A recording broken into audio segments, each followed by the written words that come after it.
I've been talking to myself again. But it's the only way you're ever gonna learn. You look back and it's all in the past. I'm dwelling on the thoughts I cannot say to you. If I don't say the words, then maybe it's not true. And it feels alright. Good morning, everybody. Welcome to NUFC Matters with me, Steve Wraith. It is the show with Ben Jacobs. Ben is running slightly late, so what I'll do is I'll start with the ads and then we'll get into the show. A big thanks to all our sponsors. First off, Skips and Bins, telephone 0800 25 45 25 3, email inquiries at skipsandbins.com, website skipsandbins.com, easy contract free and pay-as-you-go waste collection. Thanks to Garden of Healing Dispensary, CBD hemp and cannabinoid specialists. You can find them at thegohd.com. And thanks to Mr. Vicky's Sauces. They are handmade in Cumbria and you can find more information out on their website, mrvickies.co.uk. And if you want to order any, email info@mrvickies.co.uk or telephone 01768 210 102. Big thanks to Blowhole Brewery, a new beer made on Tyneside. The cans are all designed in the colours of Newcastle United's strips from days gone by. Black and white there, the purple and blue, and the good old-fashioned blue from the Entertainers' days.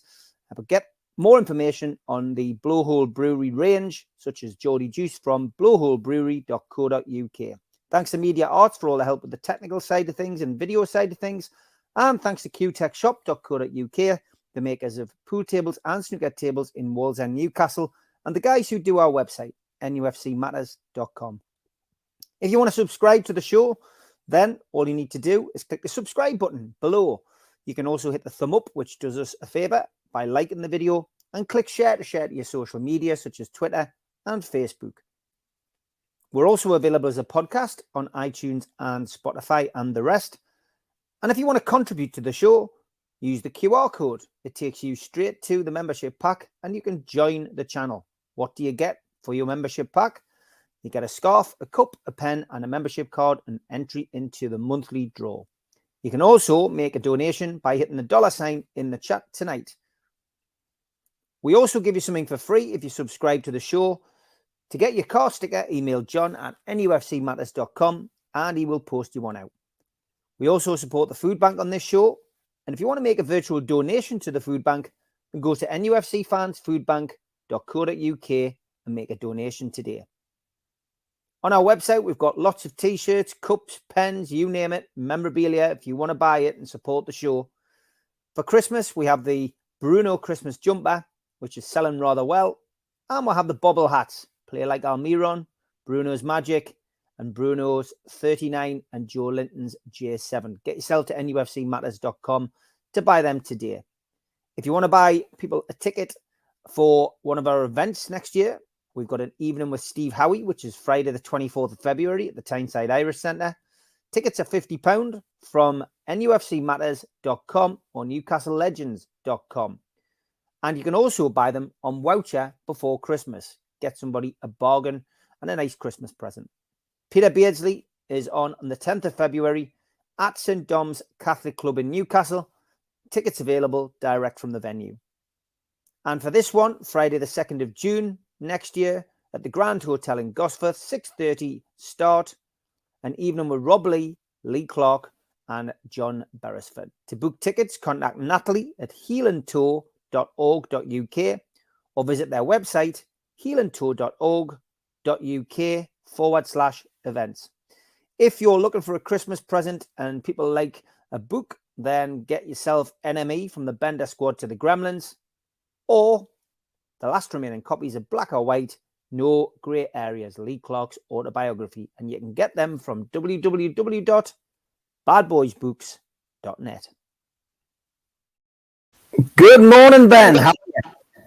Good morning. How are you? I'm good. Well, I'm happy. You'll be happy because Newcastle and Leicester both into the quarterfinals of the Carabao Cup.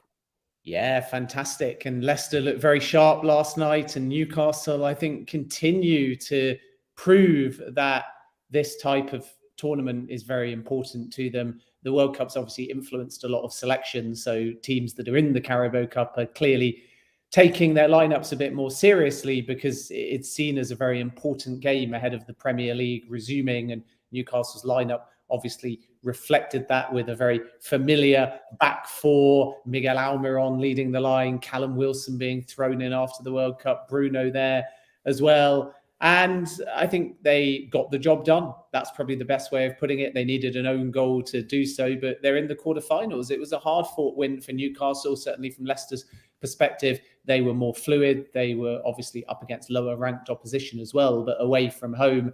And whereas perhaps Leicester killed off the game early, Newcastle had to dig deep. But I still think that the win was no more than Eddie Howe's side deserved, because Newcastle created the bulk of the chances, and now they have to wait until tomorrow evening to find out whether they've avoided the big one, whether they've avoided Leicester, because otherwise, obviously, Newcastle's cup run will be over. Yeah, that's the big thing, isn't it? And it's funny, because with football, Ben, when you tend to play a team in the league and there's a cup game around the corner, it's how many times that's happened over the years, where you end up drawing the same team you've just played in the last couple of weeks. It happens all the time, and the law of averages suggests that might happen. Newcastle could face Leicester, twice in as many weeks. Obviously, if we avoid Leicester, because you're not going to say that Newcastle are going to win the Carabao Cup if we play them, but are Newcastle good enough to win it? I mean, I guess when you get to this stage, you do need a little bit of luck on your side. You do, but the way that the actual teams have fallen and the quarterfinal draw is a consequence, there's a fair chance that Newcastle will get a very kind draw. You look at the teams that played yesterday, and jokes aside, if Newcastle draw Leicester, they'll feel that they can win that game. Why wouldn't they? Southampton have gone through. Wolves are not in great form. They beat Gillingham. They've got a new manager, but nonetheless, if you got Wolves home or away, you'd be perfectly happy as well. There's 3 games taking place tonight too. Blackburn against Nottingham Forest. You're happy with that winner. Charlton against Brighton, exactly the same. I think Newcastle would like to avoid Manchester United, but at home, you take that. And again, we don't really know how seriously Manchester United are going to take the tournament come the quarterfinals. I think once you're in the semis, you're looking at high priority, but a quarterfinal game, you still might see teams chop and change. And then, of course, the 2 teams that Newcastle would want to avoid is the winner of that Manchester City-Liverpool game. But other than that, there's not all of the big guns left in the tournament, and we still could have a few more casualties. So I think that Newcastle will be happy enough with any kind of draw. And that's the big difference for me, talking a bit broader than just the Carabao Cup. Newcastle at home now will take absolutely anybody and feel they can beat absolutely anybody. And because I genuinely believe that winning a trophy is seen as vital, and whether that's an FA Cup, a Carabao Cup, or of course a Premier League, there's no real pecking order at the moment, because they know they're not going to win the Premier League this season. So if you get into a quarterfinal of a Carabao Cup, that excites a fan base, because a trophy is a trophy. And it reminds me of Leicester under Martin O'Neill, even though Newcastle are making greater strides and quicker. When O'Neill came into Leicester in the mid to late 90s, suddenly every single year there was something to cling hold of. To begin with, it was fighting off relegation. Then it was a mid-table finish, and Leicester finishing in the top half of the Premier League was seen as astonishing. But in that period, they kept getting to League Cup finals, and they won it twice. And the one that goes down in memory is actually against Middlesbrough, because that was the season Newcastle fans will remember, where they had Ravanelli, Juninho, and everybody thought they were going places. And they ended up getting to 2 cup finals and going down, which I'm sure Newcastle United fans at the time took great glee in. And Leicester drew with them very late at Wembley. And then there was a replay in those days at Hillsborough, and Leicester went on to win that game. And Steve Claridge was influential in helping Leicester get that trophy. And to be there at both games and to see your side win any trophy is phenomenal. And I think Newcastle are still not too big for that, just because they've had a history of challenging for the Premier League, just because they're going places as far as Champions League. The only caveat is, of course, the further you get in the tournament, the more it clashes with Newcastle's push to try and escalate that strategy of Champions League football earlier than perhaps they anticipated. They were probably looking at getting into Europe within 3 seasons if they could. And now this first season away from the threat of relegation, they're doing so well as we approach the halfway stage that might influence things like selection. But I get a sense, certainly from the PIF side of the ownership group, and talking to people connected to the club and Eddie Howe specifically, that the League Cup is high priority, and why shouldn't it be? Yeah, no, there's no doubt about it. This is very high priority. I think when we saw the starting lineup that Newcastle had selected last night, that was a shock to most fans. I mean, I stood in the bar, read it out on the microphone, and people were like, wow, we're going for this competition. And I think it's the right tactic, because we're not too big for our boots. As you said, Newcastle have been a perennial relegation struggler, with only one visit to Europe in the last 15 years. So from our perspective, to see that team going out there was a big confidence boost. And although it didn't quite work out as one would have imagined, primarily because Bournemouth came for I say come for a draw. They came really to get it to penalties, I think. They didn't come to win. And, they were very defensive. They thought, we can't win this on an attacking front. Let's just close Newcastle down. When ASM came on, they had 2 on him. They stifled Almiron. They isolated Callum Wilson. And for vast periods of the game was played in midfield. And you've got to credit Bournemouth for at least that. And Gary O'Neill, he got his tactics spot on. But unfortunately for him, the pushing forward by Newcastle was relentless, and it led to that mistake, which led to the goal. I do feel Newcastle's offside goal should have stood. Always difficult to tell when you're not in line with the offside decision, of course, and there's no VAR, available for the Carabao Cup. But from my perspective, this is the competition Newcastle need to focus on. It would be lovely to finish in the top 4. I don't think it can happen, unless they make some decent signings in January. But I do feel that, a top 6, top 7 place is doable, and getting to the Carabao Cup final. Will they win it? Can they win it? It depends who they end up playing. And that's what I say. You do need a degree of luck. But I think the Carabao Cup is certainly the focus for Eddie Howe and the boys this year. I think the luck comes in getting a home draw, though, as well in that quarter-final, because, as I said before, Newcastle are always confident at home.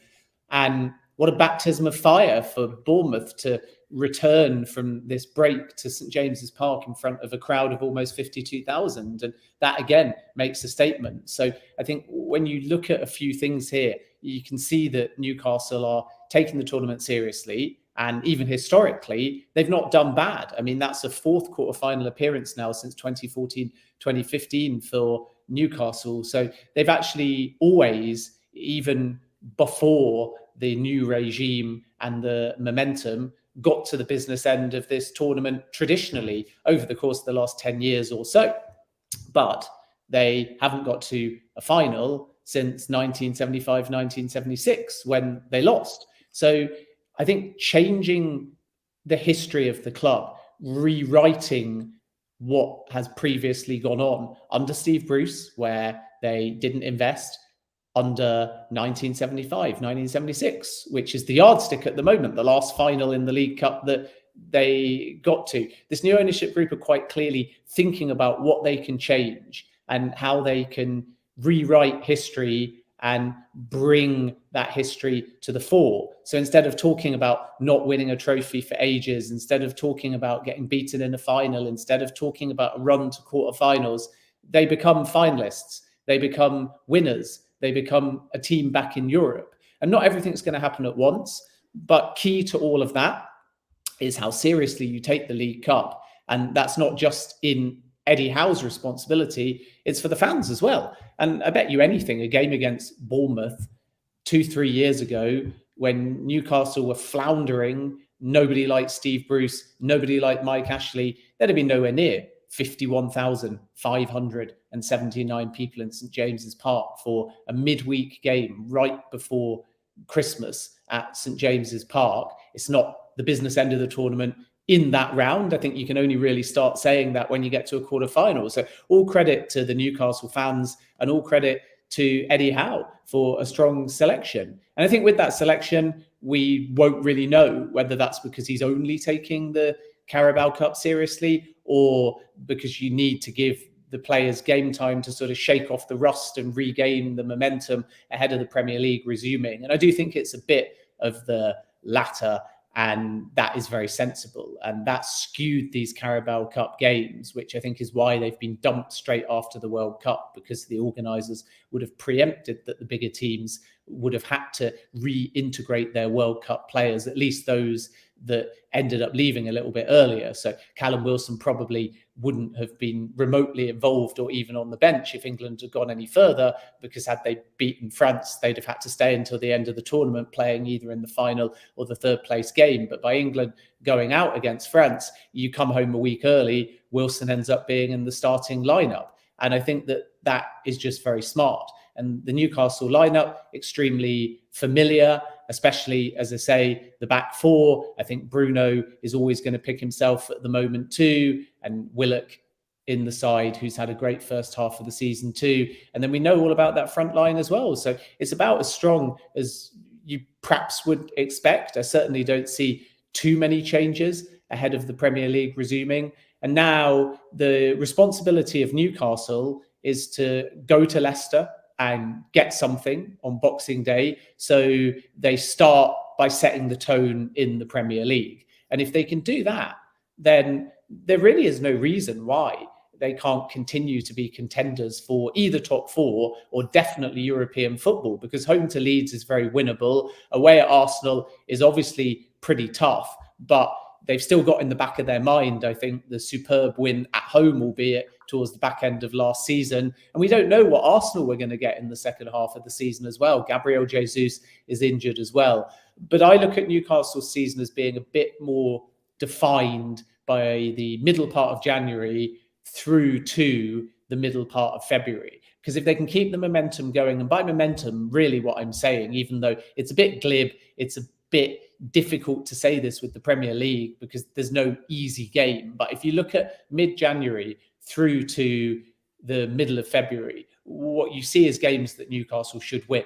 And if they beat Fulham at home, if they beat Crystal Palace away, if they beat West Ham at home, if they beat Bournemouth away, then they enter into late February and March, where the fixtures get a bit more serious in the context of solidifying either that Champions League or European place. Because suddenly, if you've won most of those games or got points in those games, you've protected your cushion. And if you protected your cushion, 18th of February at home to Liverpool, 4th of March away at Manchester City becomes absolutely massive. Even the 1st of April against Manchester United. So usually we would suggest that race to finish 4th. And I don't think Newcastle are going to finish 1st or 2nd, by the way. So 3rd, 4th, 5th, 6th, it's going to be tight.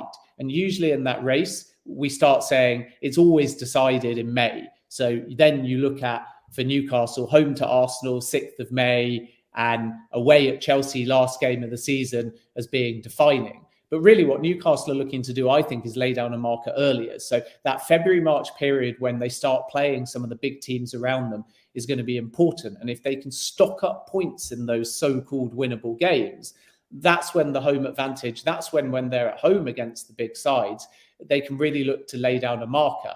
And if, for example, 18th of February, they beat Newcastle, they beat Liverpool at home, that's when you start saying, you know what, we can do this. And that's what Leicester did. So it's not just about the end of the season and hanging on. It's about setting the tone a little bit earlier. And when Leicester won the Premier League, that's what they did. Everybody wrote them off towards the second half of the season. They had a horrible run of fixtures. It was a game against Arsenal. They had Danny Simpson sent off, and Arsenal came back and got a late winner. And they celebrated like they won the title. Next game, Leicester went to Manchester City and won. And that was the point. I think they realised, you know what? Nobody can just push us over. Nobody's bigger than us in terms of reputation. Nobody's on better form than us. Nobody's got a louder, more boisterous fan base than us. And I think Newcastle need to adopt that mentality, which is why the next few months are obviously going to be so important. Yeah, interesting question from John, as he often gives. Would you be in favour of VAR in the competition? It would clarify decisions. For example, the Wilson goal should have stood. Any reason why it's not used in the League Cup? Good question, John. Yeah, I think it's just logistics, because obviously, unlike the Premier League, the League Cup has no predictability of who's going to play who and what level of club is going to go far. So it's all very well saying at St James's Park we can invest in VAR, but it's perhaps a lot harder to do that at a Lincoln or an MK Dons. And if you're going to do it, then teams would argue it has to be consistent across the whole tournament. So then you're introducing it in round one. So I think it comes down to cost and logistics. And then, of course, what we get, I'll have to confirm this actually, but my understanding is that when you get, for example, to the final, VAR will come in because that infrastructure is there. So there's an element of inconsistency. It's always annoyed me a little bit when you see this in tennis as well. Sometimes you get a main court that has Hawkeye and an outside court that doesn't. And again, it usually comes down at that particular tournament to logistics and cost. So it should be there. I think it's a great point. And clearly football will head in that direction. And as the technology advances, it becomes easier, it becomes more cost effective, and the logistics are more universal to install. And I think that when it needs paying for, it should ultimately be paid for by everybody. It should be paid for by the organisers. It should inadvertently, indirectly be paid for via the clubs. And you can do that in a number of ways. You can, of course, ask them for money to invest in the tournament, but you can also just shave a little bit off the prize money and then reallocate that, and nobody will really notice or say a word. We're under the assumption usually that prize money can go up every season, but if it doesn't, if it freezes, you might be able to generate a bit of budget. So I do think VAR should be there. And I think the other thing is just that fan bases and teams and referees, all of whom get opportunities in these type of tournaments to go to different places to have different experiences. So a referee might get a big game in the League Cup and be hoping to eventually transition into the Premier League. A fan base might get to visit a new stadium and have a historic moment. And in each case, because it's unpredictable due to the lot of the draw and due to the starting volume of games when the tournament first begins, you do get a lot more opportunities to travel, opportunities to get big draws, opportunities to ref that you might not normally get. And if under those scenarios, the referee has a bad game and doesn't have VAR and had aspirations to go to the Premier League and has no experience of VAR, if a fan base goes to St James's Park and causes a massive upset and then the goal gets chalked off and then it turns out that it was actually onside, they're going to be fuming and their moment is ruined as well. So I think we've gone a bit full circle here, because we perhaps started with the majority opinion that technology was bad for the game, was slow for the game, was incorrectly applied to the game. And some of that is still fair. But I think now everybody broadly wants a form of technology, and we've shifted slightly. We've become more finessed in our complaints, our debates, our arguments, and it's moved from no to technology for some people to let's get the technology right. And that's why I think that most people would like the VAR and any broader technology that comes, like semi-automatic offsides, goal line technology, all there, all introduced, all as black and white as possible. And then, of course, it becomes, how is it implemented? How smooth can it be? How soon will we hear communication in real time so we understand what's going on? And how can we ensure that there's not huge delays within the game? And I think that tells you that technology has been the right approach, and now it's just about the implementation. And I'm not that worried if we have a big debate, if we have big outrage, if we have big frustration, if we have big moans at this point about the technology. Because if you jump forwards 10 years, they will find a way of getting it right. I remember with my dad when the back pass rule came into play, and that generation was so annoyed by it, they couldn't believe it. And every time the ball went back to the goalkeeper in those early days, they'd pick it up because they'd forget, or they would lose their ability to time waste. And I think that people forget that. When Leicester used to play, when I was a really, really young kid at Filbert Street, the end of the game was basically just a parade, because you could pass it forwards and backwards, forwards and backwards, forwards and backwards to your goalkeeper. And I can't believe that that rule stood for so long. It was infuriating, and you never really got as much late drama because you could just see out the game like they do in the NFL, where when they've got enough plays remaining, phases, they just kneel down, and that knocks off 30, 40 seconds. In rugby union, you have those scrums that you can just unintentionally, supposedly, even though it clearly is intentional, collapse them or turn them, and then you have to reset.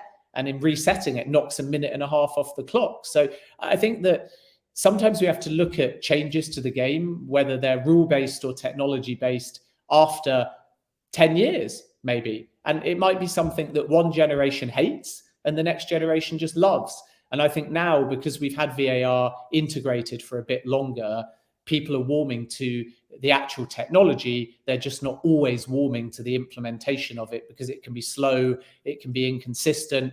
But that, for me, will improve over time. Yeah, lots of comments coming in about this. The fact that officials don't have to attempt an explanation for that inexplicable offside is so grubby. Wilson's celebration was tame, as he was against his old club. Tom says, why has it got to be used in cup games? They should just use it in league games, which is the other side of the fence. BT says VAR is expected to cost around 1.2 million per season, and Premiership clubs will pay for the technology, with each club share depending on their final league position. So interesting. JC also says moving from 3 VAR refs to 1 main was a terrible idea, much more open to bias. So yeah, VAR still causing controversy. As you can see in the chat, there are no reasons why the continent uses VAR efficiently, yet here it's still an issue of sorts. Yeah, I've said that all along as well. Bizarre. Anyway, on to the festive jumpers that we're wearing. Roger Cook wants to know, what is your jumper design? I got given it by the missus, to be honest with you. And when I first got it, I thought it was Gunnosaurus, and I nearly didn't put it on because, you know, I can wear a Newcastle shirt as a joke, and people have given me Chelsea shirts, but then to wear an Arsenal one as well, it is too much. I have great respect, by the way, for Arsenal, but I wouldn't be wearing a Gunnosaurus top. But it's just a dinosaur, from what I gather. He's got a present in his mouth, and that's it. And of course, mine's the Gremlins. There we go. A good Christmas film. That, of course, controversy. Steve, I keep going on about this, says John, but has Ben been converted to the reality that Sven Botman's top class? Ben said more than once that his sources has told him he was suspect. Oh dear. Great man.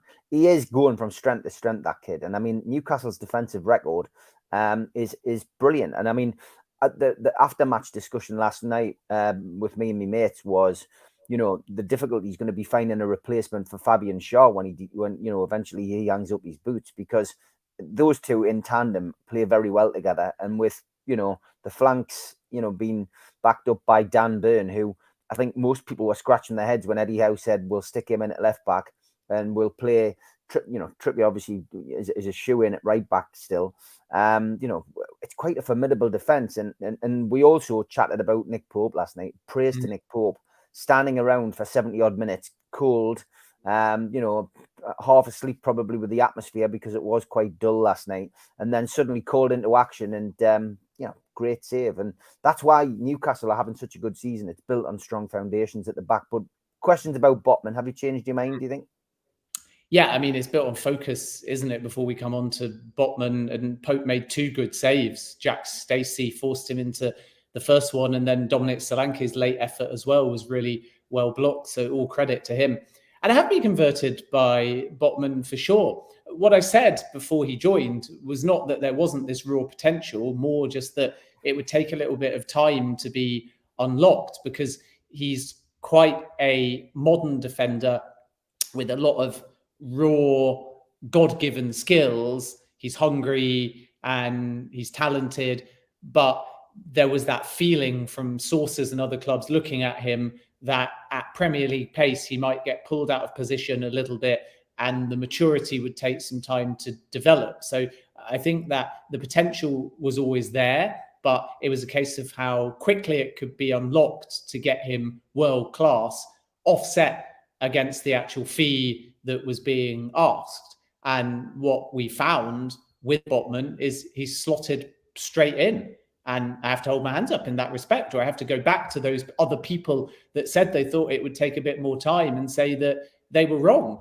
And I think that this is credit, making a broader point, to Newcastle's recruitment team, because the same was said about Bruno as well, that he would come in very raw, he would come in very hungry, but once again, would need a little bit of time to actually establish game management and showcase all of his skills. And Bruno pretty much got thrown straight in and became a cult hero and continues to put in very consistent performances. Whereas, for example, Joe Linton needed a little bit more time and arguably a managerial change in order to really find that week in, week out consistency. And now not only are they automatic starters, but they're the type of players that rarely put worse than a 7 out of 10 performance in.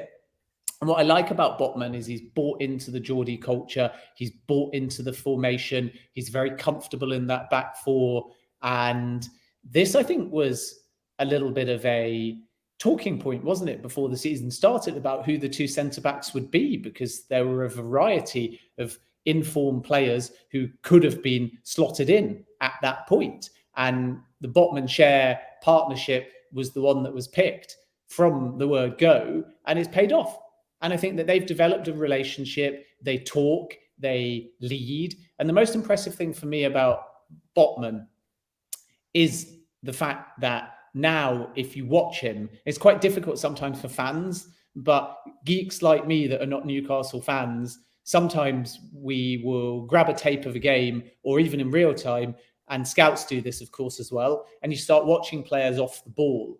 And it's harder for a fan, because if Newcastle are coming forwards, why would you be turning your head and have your eyes on your two centre-backs? But I've watched a lot of Botman off the ball in terms of anticipating two things.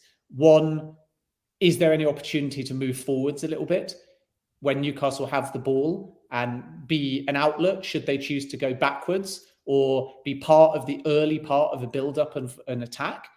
And is he ever calling for that? Is he ever part of that build-up? Is he ever trying to advance when teams are backing off and giving Newcastle the ball to be a real ball-playing centre-back?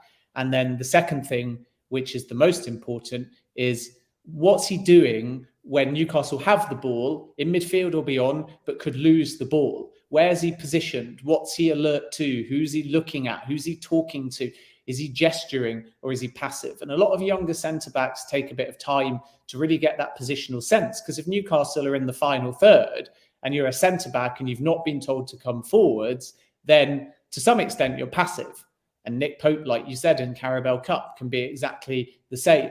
So the most impressive thing for me has actually been his focus and his game awareness. And then, of course, when you add the stuff on the ball in terms of the defending, he's strong, he wins aerial duels, he's physical, he's tenacious, but with a kind of calmness at the same time. And that's what I like about all of Newcastle's back four, that they're not rash, they're not sliding in foolishly, they're not getting pulled out of position. There's almost an automatic understanding between all of that back four, certainly Burn and Trippier in terms of the fullbacks, and then obviously Schär and Botman as the two centre-backs, and Pope's a leader as well. And that makes life easier for, say, Bruno playing in central midfield ahead of them. And I also think in a weird way, it gives, say, a Willock, and I know Joe Linton has actually played in the three in midfield as well, rather than necessarily in a front three. But it gives those kind of players more freedom, because they trust the fullbacks to work with them when they get wide. But they also know that that back four can defend when they need to in a far more traditional way. And in modern football, we don't really just talk about a back four anymore. In the olden days, you'd have a 4-4-2 and your back four would defend. And then your four in midfield would play in midfield. And of course, your central midfielders would have to drop back. But there wasn't as much of this two lines of four or two holding midfielders when you're off the ball, dropping in front and offering protection to your back four. And the reason for that was because traditionally, and we have to go back here 20 years to make this point, your Trippiers and your Burns would not be told to get up and down as much and overlap as much. So of course they wouldn't need as much cover. And I feel like the beauty of this Newcastle back four is if a Willock wants to get forwards, if a Bruno wants to get forwards and they get caught out, there's a lot of faith in that back four, either getting back if you're Trippier and Burn, or just staying back and in a really old school way being able to defend without always needing the protection. And then without the protection, if you do that, it means that, of course, a top side can break away And if there's no one that has got back there because you've committed numbers forwards, the opposition could have a long range effort, because either Schär or Botman would have to come forwards to block it off, which is risky, because then suddenly they can be passed through with more intricate football. So the only risk of that tactic, and Newcastle obviously don't intend to do this tactic, they always want cover, but the point I'm making is that with Botman and Schär, you have that trust that as a four, they can defend if they need to. And the only way you get exposed if you're rigid and focused and communicating in that context is if someone scores a worldie, because you're trying to keep your line, you're trying to cover all options, but because perhaps you've overexposed yourself going forwards, somebody might get a pot shot from 25 yards, and if they bury it, you have to just applaud them. That's a wonder goal. So that's the thing I like the most. It's his focus. So I have been converted, and he's had enough games now that it's no fluke, it's no purple patch. He clearly stepped up a level and addressed and thrived at some of the weaker areas and Premier League pace that certain people within the game thought he might be exposed at. And that might just be because when you have a bit less time to think, the rawness comes out. And because his natural decision-making has always been and still is so strong, maybe it helps him, the fact that the Premier League is taking place at a faster pace.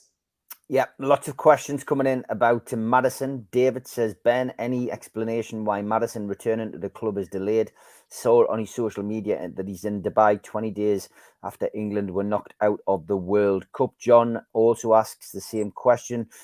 Ben, what has been said about Maddison's extended break from Leicester end? Very strange considering that he didn't play a game.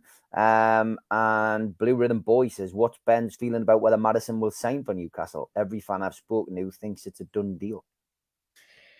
Certainly don't think it's a done deal. That's the first thing to say. It is a bit strange that James Maddison went to Dubai. I agree with that. But you have to bear in mind that you're still training in the England context and pushing yourself to the maximum to try and get in that side. So it's disappointing for Maddison. He didn't get any game time, but it's not just about he didn't play, because that's only a series of games over 90 minutes. He's still in a full training program, whereas his teammates at Leicester got some time off. So the surprise is that if Callum Wilson returns and plays in the Carabao Cup, then why doesn't James Maddison return and play in the Carabao Cup? And the only real difference is that Wilson, thankfully, I suppose Newcastle fans would say, is fully fit, and James Maddison has had some injury problems. So maybe the feeling was that just a little bit of time off to collect his thoughts and get some sun and relax a little bit would refresh him ahead of the second half of the season. And Leicester will want to think about the player welfare and give him a bit of time and breathing space, because it can backfire if you don't. If you bring James Maddison back, you throw him straight in away at Milton Keynes Dons. He's not happy with that. He's still a little bit frustrated he didn't get any England time. How do you know that's not going to work against you if a club does come calling in January? Whereas if the club give the player an extended break, the player respects that and is glad to refresh his head. And it once again reassesses in his mind that Leicester look after him, that Leicester care for him. It reminds him during that break maybe that all of his form, the very fact he got an England call-up, was down to Leicester. And Leicester are going to have to play on that in order to keep James Maddison. So I think that's a factor as well. And players are human as well. Sometimes they just need a break and time off. And as I said before, it's not like just because he didn't play, he's ready to go. He's been injured. And then when he was fit, he was training with England 24/7 still. So just because he didn't play in the game, he's still basically being involved in everything that all of the other England players have. And maybe he just needed a break. And then in January, it's going to be very interesting, because whoever comes in for James Maddison knows they're going to have competition. And therefore, if you want James Maddison in January, you're doing so either because you feel he's needed now rather than waiting until the summer, or if you're Newcastle United, potentially because you want to put a bigger offer down in order to jump ahead of suitors that either only want to move in the summer or feel that there's only value in the summer. And Newcastle haven't traditionally done that, thrown down a ton of money above market value. They've not set that precedent. Probably the only time they've done that is actually for Chris Wood, ironically, when they were desperate for some kind of striker depth. They were fighting off relegation and they spent more than Chris Wood was worth. And luckily for them, he's contributed with a goal here and there and bought into the mentality. And as importantly, he's not got annoyed that he's not playing in every game. He is very much, as I understand it, enjoying life at Newcastle, being a squad player. And it remains to be seen, therefore, whether in the next window or two, clubs come in for him and he wants a bit more game time. But I think Newcastle will be happy, even though they paid a lot for Chris Wood, because he just scratched an itch at the time that they desperately needed due to their precarious position. With Isaac, it was a lot of money, but obviously different scenario. Young player could easily grow into that price tag. So I don't think Newcastle felt that they were ripped off with that deal either. And obviously other targets Newcastle have backed off because the valuation was too high. And that includes James Maddison, let's not forget. Newcastle valued James Maddison at a maximum of around 45, some would say 50 million. Leicester was saying 60 to 65. Newcastle said no chance. And they never came back and did another bid. So now if they want James Maddison, and the fact that since Newcastle's interest, Maddison's had a phenomenal first half of the season, 60, 65, to me anyway, maybe I'm biased as a Leicester fan, but it seems value. And therefore, Leicester could easily ask, even with the contract situation playing into Souttar's favours, 70, 75 million in January. And they'll do that potentially just to stop him going mid-season, because Leicester are moving in the right direction now. They'll hope to make a European push in the second half of the year. They won't want to lose James Maddison. And then obviously, if everything goes well at Leicester, they might try and get him to extend his contract either.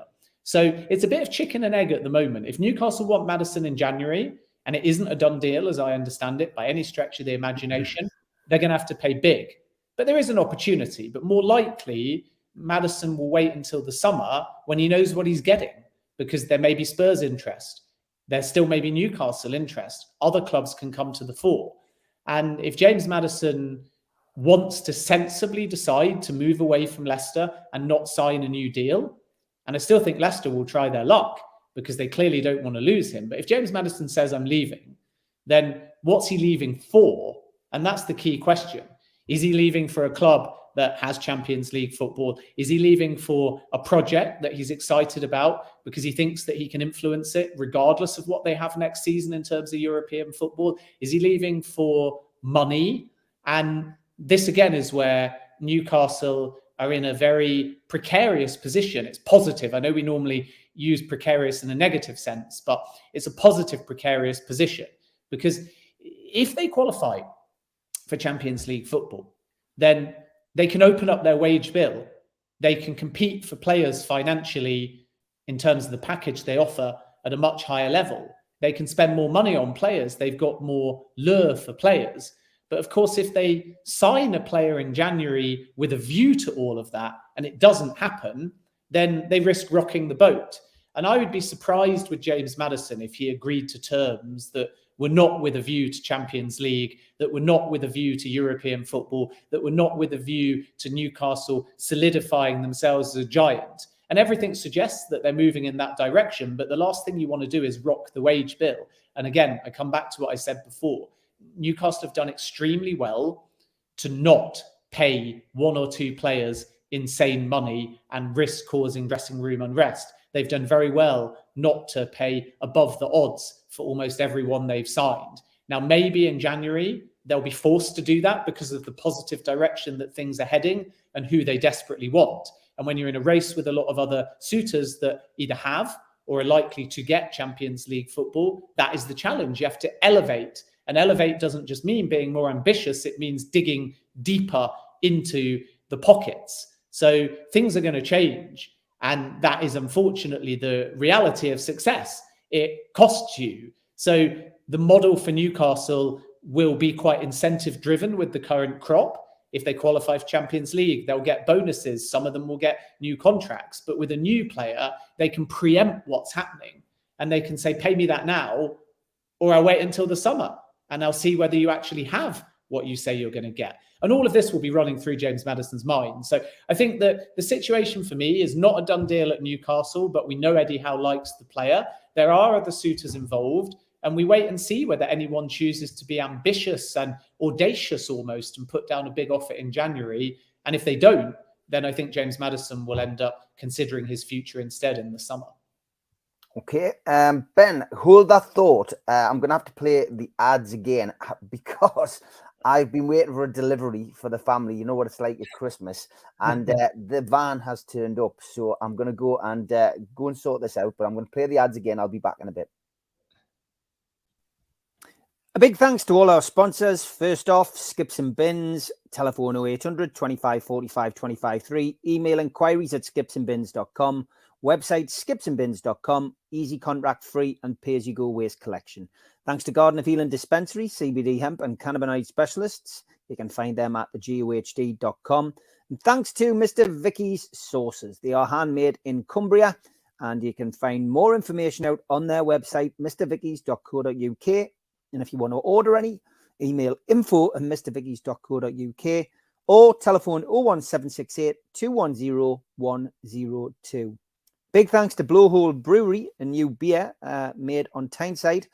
The cans are all designed in the colours of Newcastle United strips from days gone by. Black and white there, the purple and blue, and the good old-fashioned blue from the Entertainers' days.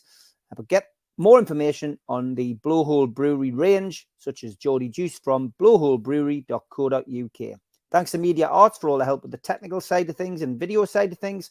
And thanks to qtechshop.co.uk, the makers of pool tables and snooker tables in Wallsend, Newcastle, and the guys who do our website, NUFCmatters.com.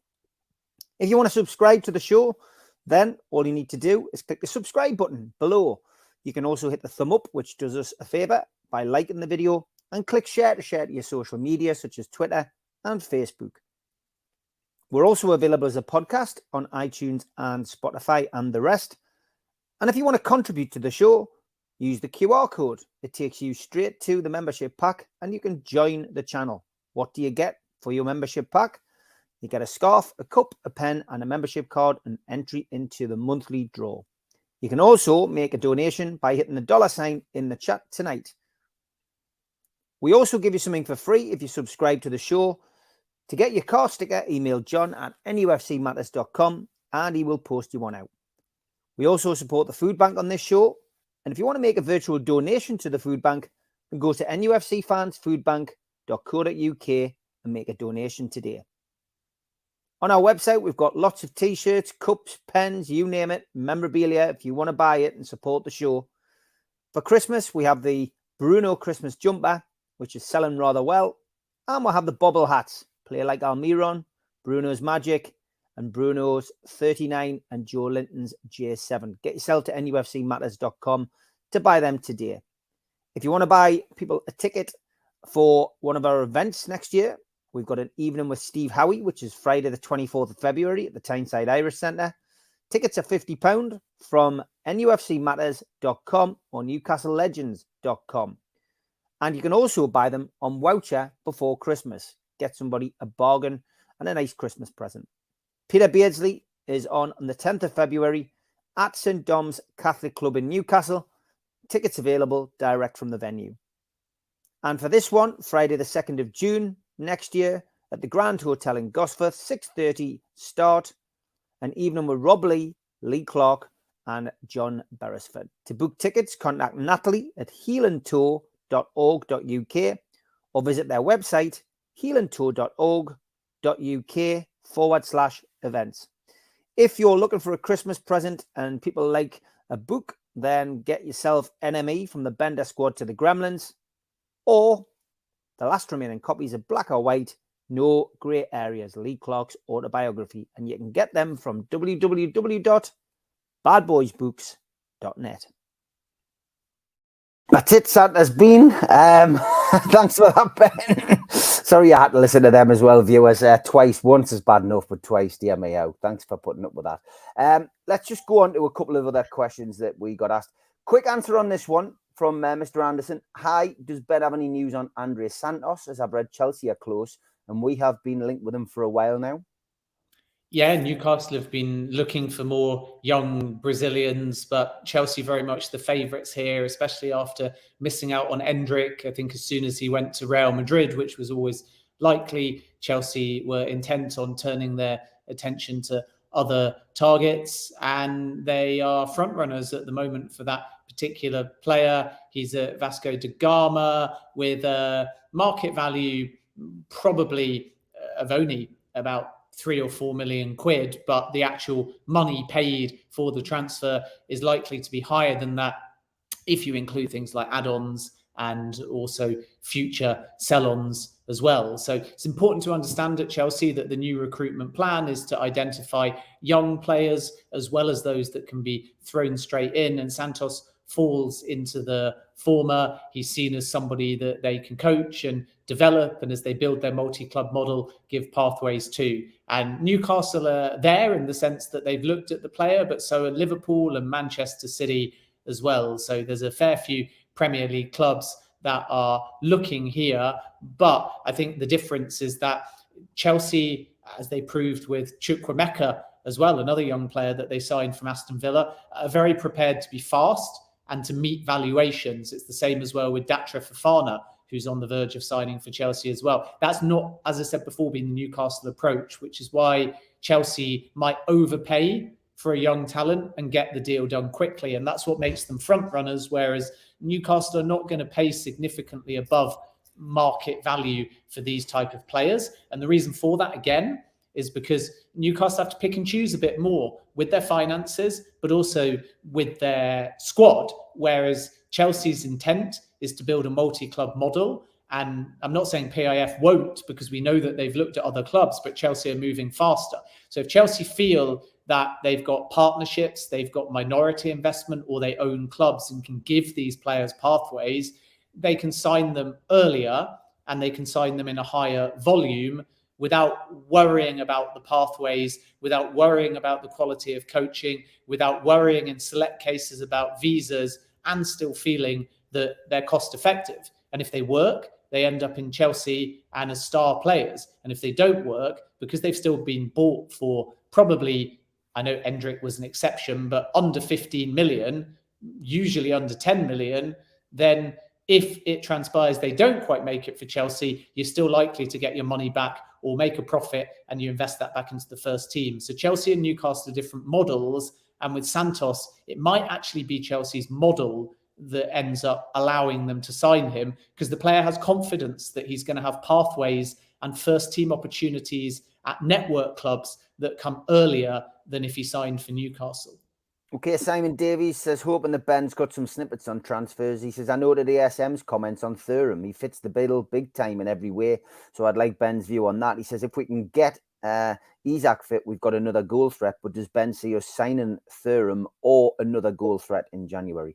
Yeah, Thuram would be a brilliant signing, that's for sure. He's 25 years of age. He's broken into the France national team as well. Hasn't actually scored for France yet, but if you look at his numbers this season for Borussia Mönchengladbach, they're absolutely phenomenal. He's got 10 goals in the league. He's got 13 and 17 in all competitions. So clearly a goal scorer and somebody that adds a lot of hunger, energy, pace, and can probably even be converted into a slightly more versatile forward too. So he can either play on the left-hand side or he can play in a front three, but in more central areas, he has relished the opportunities to kind of lead the line a bit more. And that's led to higher goal tallies. So if you look at his Bundesliga last season, he only scored 3 goals in all competitions. He's already got 13 now.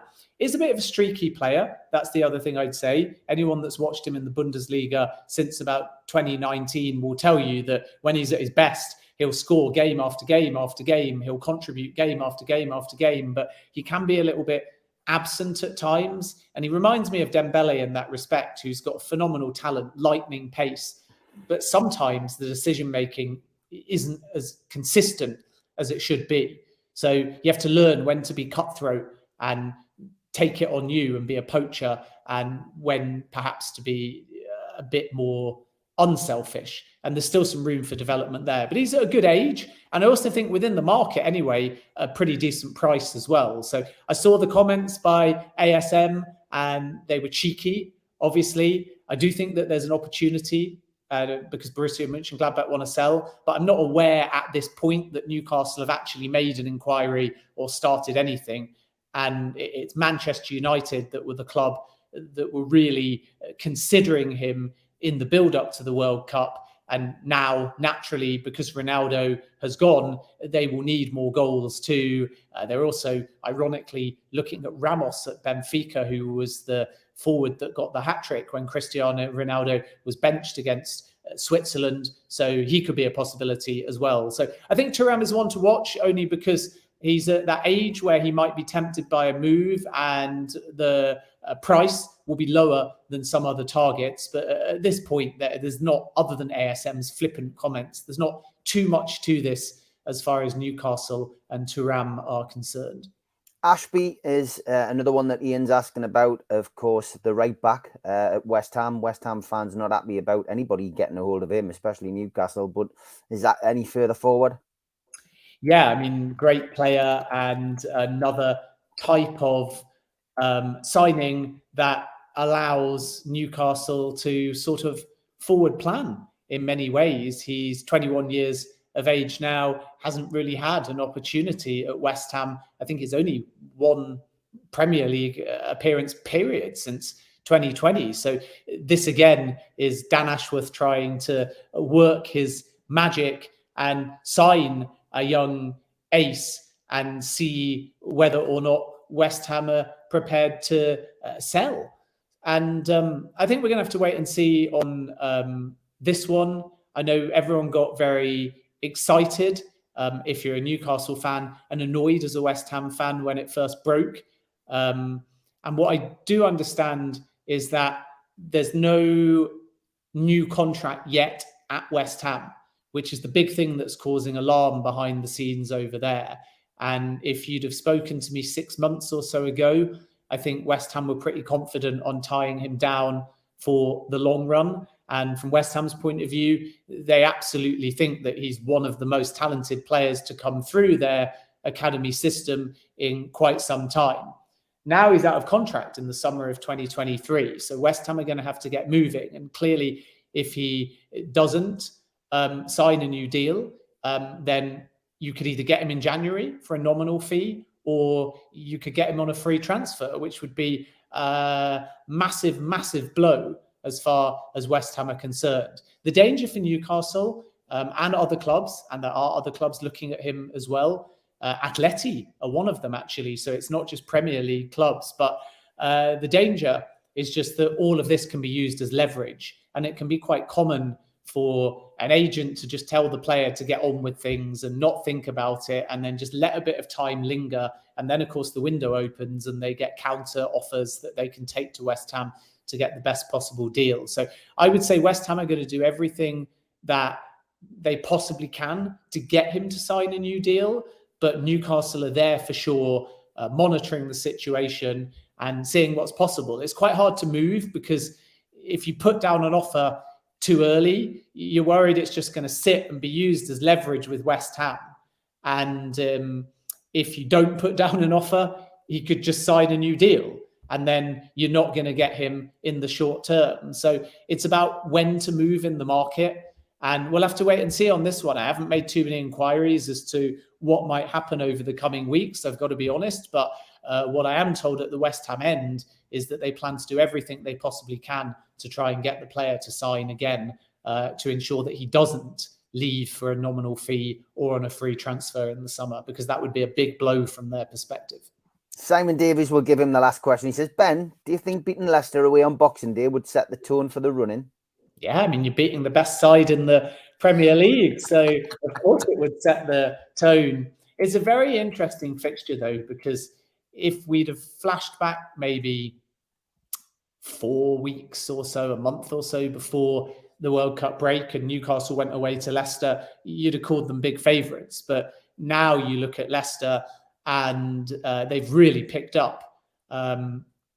Beat Milton Keynes 3-0, looked sharp. kept a clean sheet. Beat West Ham away before the World Cup break, kept a clean sheet, looked sharp. Beat Everton away, kept a clean sheet, looked sharp. Unlucky losing to Manchester City at home. Yuri Tielemans nearly scored a wonder goal, but it was tipped onto the bar. But they held their own. Thrashed Wolves away from home, kept a clean sheet. Beat Leeds at home, kept a clean sheet. Drew with Crystal Palace, not their best performance, but kept a clean sheet. So pretty much since the middle of October, Leicester are looking strong defensively. They don't have a ton of depth, but if everyone's fit, and now that there's a bit more of a feel-good factor and they've got a window to work with as well, they're a different side. And I'm not sure that Newcastle will relish the trip to the King Power Stadium. I think it will be very evenly matched. I think it will be quite an entertaining game. I think it will be quite a high-scoring game. And even though if you were a betting person, I'm sure Newcastle will actually be the favourites, which to go away at Leicester, given what Leicester have done in the previous few seasons and given where Newcastle were when the new ownership group came in, to go to the King Power Stadium and be favourites, I think is a huge credit to how fast the club have transformed. And that is the mentality in the dressing room, is we can go to Leicester and win. We can go to Leicester and boss the game. We can go to Leicester and score goals.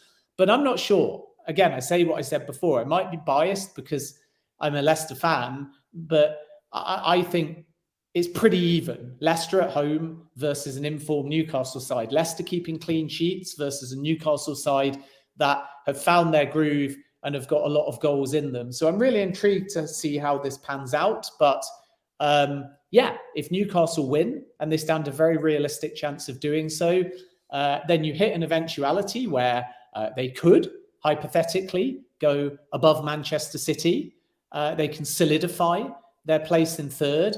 And, you know, the main aim is going to be to try and create a bit of a gap, because the last thing Newcastle want to do is lose the first game back and then find that Manchester United and Tottenham and Liverpool win, and Liverpool and Manchester United have got games in hand. And you suddenly start thinking, well, if we do have a little wobble here, then we could go from third to seventh very quickly. If you win that first game, as I think I've said before already, you then look at Newcastle's upcoming fixtures and you would expect them to beat Leeds United at home as well. And then suddenly it's a massive, massive game away at Arsenal. And Newcastle have been really good against the bigger sides in the Premier League this season. They've left unrewarded in games. Sometimes they should have definitely got something away at Liverpool. And even though they lost the game, some would say they could have won the game, and they should have definitely got, well, they did get something, but they could have got more against Manchester City in that 3-3 draw, because they were 3-1 up in the game as well. So I think that the next three fixtures are key in tone setting, starting with Leicester. If you beat Leicester, I fully expect them to beat Leeds because they're so leaky defensively. You end the year with 2 wins. They might end the year even potentially in second place, but more importantly, they might end the year with a 4 or 5 point or 6 point gap between them and Manchester United. And then suddenly it's game on. So yeah, very important next 2 games in particular. And then possibly a bit of a free hit away at Arsenal to really show what they can do. And if you think Leicester's a tone setter on Boxing Day, then think what a win away at Arsenal would do in terms of making a statement on January the 3rd. I'm not going to ask you for a prediction, but I'm going to agree with the sentiment from Roger. Have a good Christmas, Ben, apart from Boxing Day. Have a good one, mate. Thank you very much for coming on in 2022. We're looking forward to working with you again in 2023. No shows, no live shows anyway next week, but we'll get you back on in the new year, and I will be picking your brains about the transfer window, mate. So look forward to that. Have a good Christmas. Yeah, have a good Christmas, everybody, and also a great new year, and look forward to it. Take care, mate. Bye-bye. See ya.